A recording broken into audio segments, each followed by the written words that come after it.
The other thing, as you're going through your scope, keep in mind, number 3 on page 6, have there been any recent changes? Because you can look at the risk assessment, you can look at the previous reviews and all of the old data that's out there, but you don't want to miss out on something major that's come through and changed.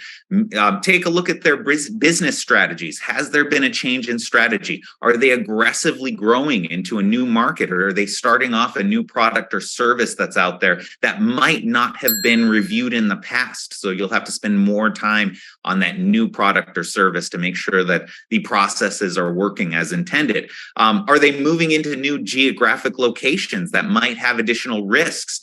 For instance, if you are in if you have a financial institution, then they're in a state where there aren't any drug trafficking areas or high intensity drug trafficking areas that you need to be aware of, and suddenly they're moving into one. Or maybe they're moving into an area where recreational marijuana is legalized or lawful at a state level, and so that could increase their risk profile. You need to be aware of that when you're going through your scoping process.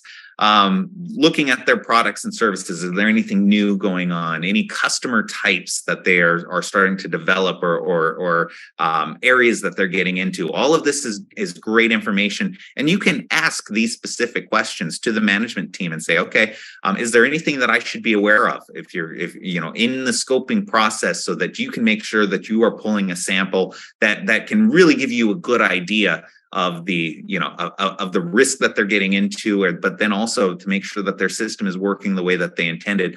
Or you might be giving them a recommendation. Look, you've had this change and your program hasn't been updated to accommodate it.